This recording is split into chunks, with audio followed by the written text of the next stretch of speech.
29º día. Vladir Nabov apunta su rifle hacia la oscuridad. Las manos le tiemblan nu por el frío. Por el miedo ya no quedan balas. Los gruñidos se acercan otra vez. Esa voz, ese llanto de mujer mezclado con algo que no debería existir. Esta noche no podrá dispararles. Esta noche, finalmente, lo alcanzarán. Pero, ¿qué son esas criaturas que acechaban en la taiga? ¿Por qué solo aparecían de noche?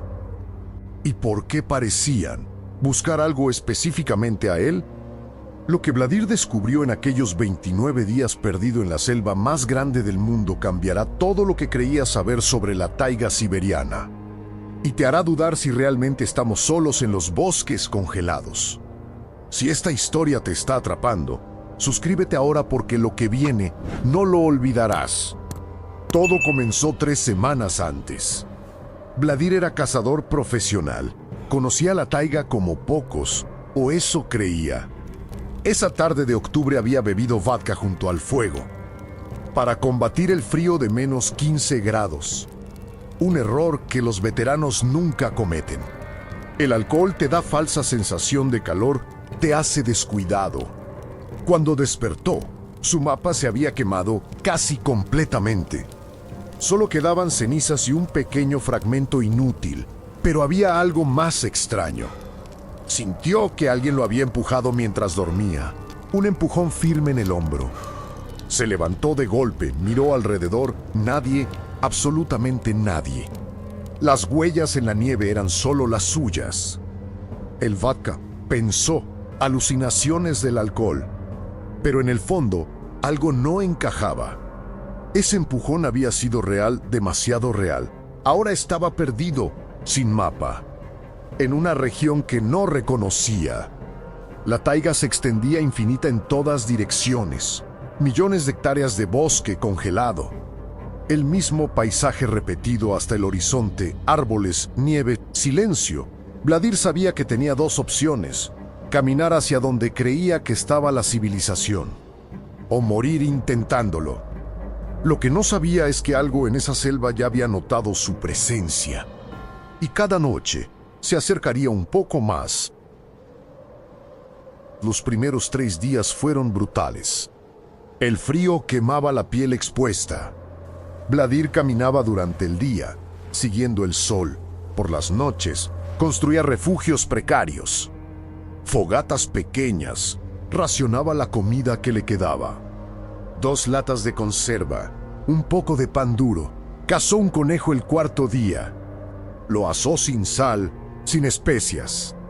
Sabía a esperanza, pero el hambre real aún no había llegado. El 6.º día vio al oso, un macho enorme grizzly siberiano, más de 300 kilos de músculo y furia. Lo olfateó desde 200 metros. Vladir corrió. Sabía que no podías correr de un oso. Pero el pánico no entiende de lógica. Se refugió en un árbol. El oso lo rodeó durante horas. Arañó el tronco, gruñó. Esperó finalmente. Cuando oscureció, se fue. Vladir permaneció en el árbol hasta el amanecer, temblando, exhausto, vivo. El oso lo siguió 2 días más, siempre a distancia, siempre observando, hasta que algo lo ahuyentó. Algo que el oso también temía. La 9ª noche cambió todo. Vladir había montado campamento junto a un pequeño arroyo congelado. El fuego crepitaba. La temperatura había bajado a menos 22 grados. Entonces los escuchó gruñidos. Profundos guturales venían de lejos, entre los árboles. No sonaban como ningún animal que conociera. Había algo humano en ellos, pero retorcido, corrupto. Luego vino el segundo sonido. Golpes secos contra los troncos, tac, tac, tac rítmicos, deliberados, como si alguien golpeara los árboles con un palo o con algo más grande. Los sonidos se acercaban. Lentamente, Vladir agarró su rifle. Cargó el cartucho, alimentó el fuego. El fuego ahuyenta a los animales. Eso es lo que siempre le enseñaron. Pero estos sonidos no retrocedían. Seguían acercándose, y entonces lo escuchó un llanto. una voz de mujer, sollozando entre los gruñidos. Pomogi man, ayúdame, débil lejana, pero clara. Bladir se puso de pie. Hay alguien ahí. Silencio.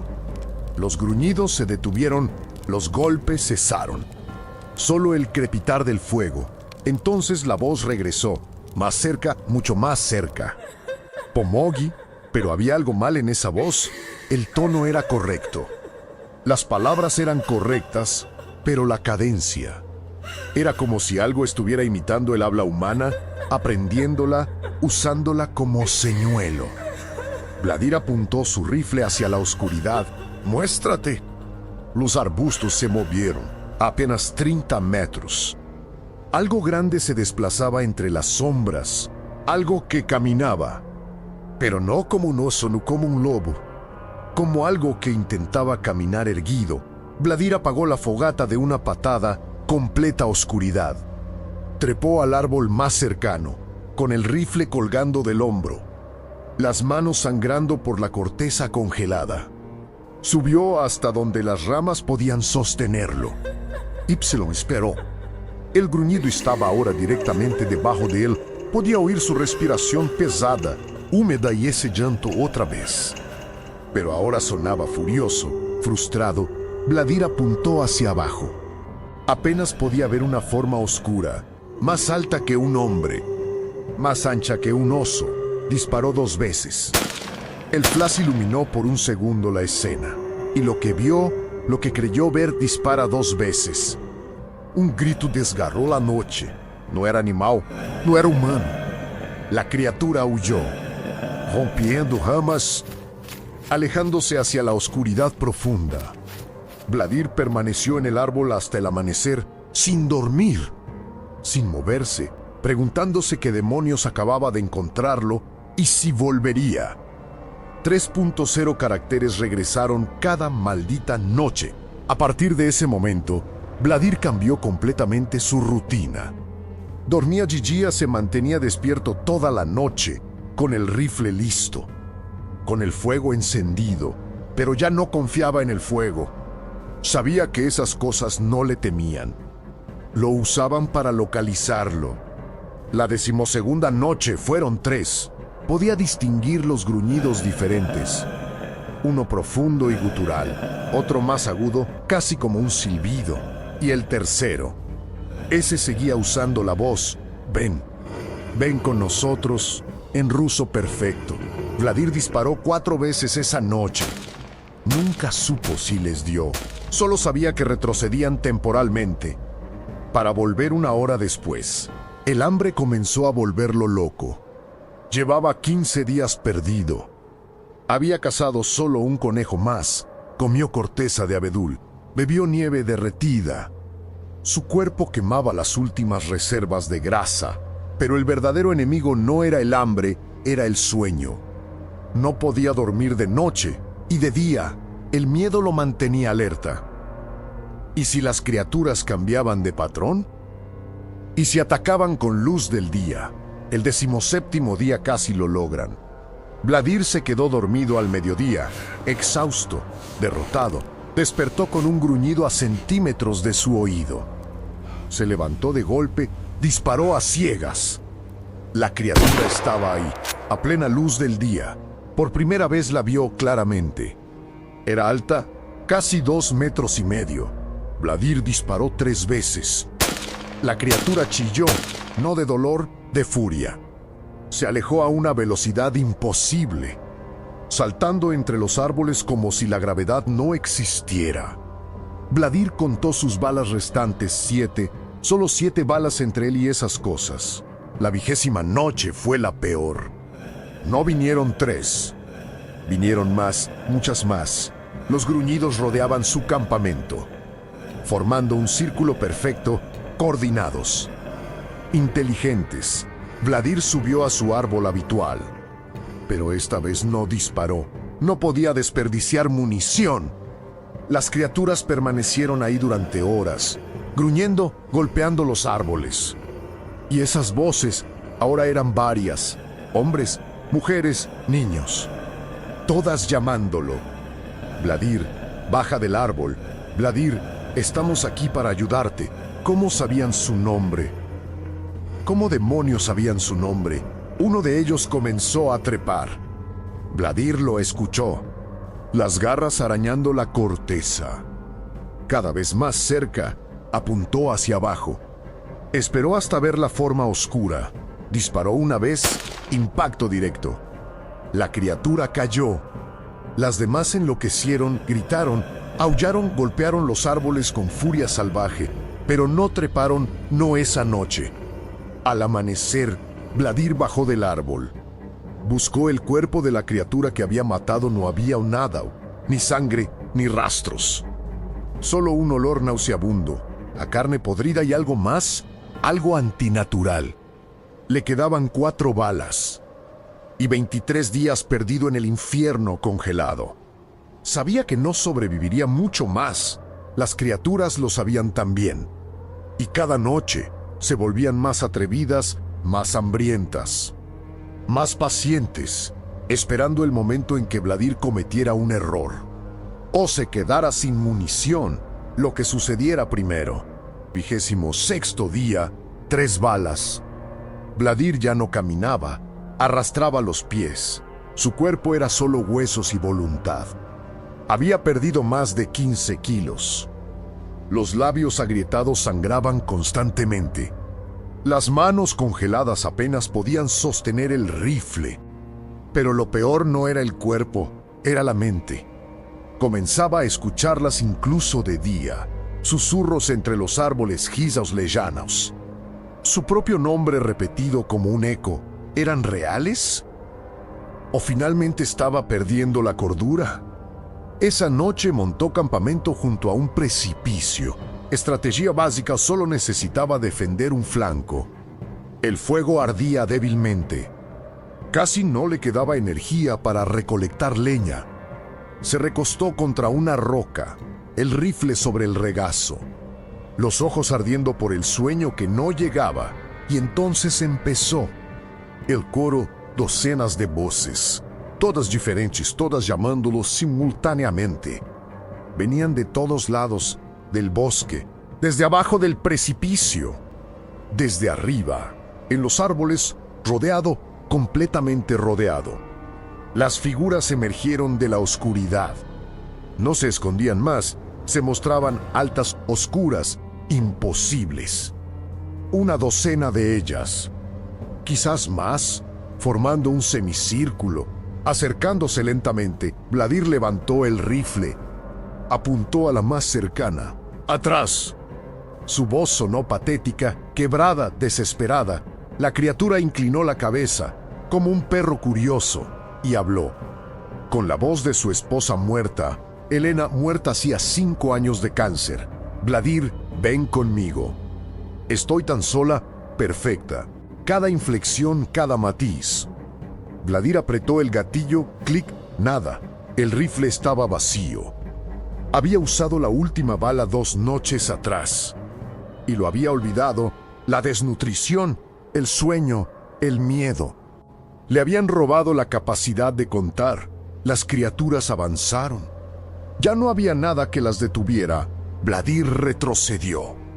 Un paso, 2. Su talón encontró el vacío, el precipicio. Estaba acorralado entre la muerte y lo que fuera que eran esas cosas. La más cercana extendió su brazo, demasiado largo, con dedos que terminaban en garras negras. «Ven», Vladir cerró los ojos. Después de 26 días luchando, después de sobrevivir al frío, al hambre, al oso, a la soledad, iba a morir así, devorado por cosas que no deberían existir, en una selva que nadie encontraría jamás, y entonces, una luz brillante, cegadora, el rugido de un motor, voces humanas. Ahí, hay alguien ahí. Un todoterreno emergió entre los árboles, faros encendidos. 3 hombres saltaron, cazadores, rifles en mano. Uno de ellos disparó al aire. Las criaturas chillaron. Se dispersaron en segundos, desvaneciéndose en la oscuridad como si nunca hubieran existido. Vladir cayó de rodillas. llorando, riendo, sin poder procesar que estaba vivo, que lo habían encontrado. Los hombres corrieron hacia él. Está vivo. Dios mío, está vivo. Le pusieron una manta térmica, agua, comida. ¿Cuánto tiempo llevas aquí? 29. 29 días. Los hombres intercambiaron miradas incrédulas. Imposible. Naji sobrevive 29 días en la taiga en esta época, pero Vladir apenas los escuchaba. Miraba hacia el bosque, hacia las sombras entre los árboles, y allí, apenas visibles en el límite de la luz, las figuras observaban inmóviles. Esperando, una de ellas levantó su mano y movió los dedos. Un gesto, una despedida o una promesa. Vladir supo en ese momento que nunca estaría realmente a salvo, porque esas criaturas lo habían marcado. Y algún día, cuando menos lo esperara, volverían a buscarlo. Teres Vladir Nabokov regresó a la civilización como un fantasma. Físicamente estaba vivo, pero algo en él había muerto en esa selva. Los médicos lo examinaron. Desnutrición severa, congelamiento de segundo grado en manos y pies, deshidratación, infecciones múltiples. Pero sobreviviría, al menos eso decían. Las autoridades lo interrogaron. Querían saber cómo había sobrevivido tanto tiempo. Vladir les contó sobre el mapa quemado, sobre Awozu, sobre el hambre y el frío. Pero cuando comenzó a hablar de las criaturas, de los gruñidos, de las voces, de las figuras que lo acechaban cada noche, las miradas cambiaron. Compasión, lástima, la misma mirada que le das a alguien que ha perdido la razón. Alucinaciones causadas por hipotermia y desnutrición, escribió el psiquiatra en su informe. Delirios típicos del aislamiento extremo, estado de psicosis temporal. Ninguno de ellos había estado ahí. Ninguno había escuchado esas voces, visto esas sombras, sentido esa presencia antinatural. Vladir dejó de hablar del tema. ¿Para qué? Nadie le creería. Regresó a casa 3 meses después. Juró nunca volver a cazar, nunca volver a la taiga. Vendió todo su equipo, su rifle, sus cuchillos, todo, pero las pesadillas nunca se fueron. Cada noche, en sus sueños, estaba de vuelta en ese árbol, escuchando los gruñidos, las voces, sintiendo que algo trepaba hacia él. Y entonces, 6 meses después de su rescate, sucedió algo. Una noche despertó. Las 3:33 am, sintió una presencia en su habitación. Ese olor, carne podrida mezclada con pino y tierra congelada, el mismo olor de la taiga. Se sentó en la cama. La ventana estaba abierta. Él sabía que la había cerrado. Y en el alféizar, una marca, arañazos profundos en la madera. Como si algo con garras enormes se hubiera apoyado ahí. Vladir se mudó. Cambió de ciudad, de región. Pero cada pocos meses. Otra señal, arañazos en la puerta, ese olor en la noche. Un gruñido lejano que nadie más parecía escuchar. Lo estaban rastreando lentamente, pacientemente, esperando hoy. Vladir tiene 52 años. Vive en un departamento en el 6º piso. En plena ciudad, lejos de cualquier bosque, las ventanas siempre cerradas. 3 cerraduras en la puerta. Duerme con las luces encendidas. Y cada noche, antes de acostarse, revisa que nada haya dejado marcas, que no haya ese olor, que las sombras en su habitación sean solo sombras. Los científicos dirán que no existen, que son leyendas, folclore siberiano, alucinaciones de hombres desesperados. Pero Vladir sabe la verdad. En las profundidades de la taiga, en la selva congelada más grande del mundo, hay cosas que la ciencia no ha catalogado, cosas que imitan, que aprenden, que cazan y que nunca olvidan una presa. Él sobrevivió 29 días, pero nunca realmente escapó, porque en las noches más oscuras, cuando el viento sopla de cierta manera, Vladir todavía escucha su nombre, susurrado desde las sombras, con la voz de alguien que amó, de alguien que perdió, llamándolo, esperándolo, para terminar lo que comenzaron hace años. En algún lugar de la inmensa taiga, algo sigue esperando. ¿Qué opinas? ¿Las criaturas de la taiga son reales o solo alucinaciones? ¿Conoces otras historias de encuentros inexplicables en bosques remotos? Déjame tu teoría en los comentarios y no olvides suscribirte si quieres más historias perturbadoras que desafían la lógica. El próximo video podría ser aún más aterrador. Si te atreves a verlo,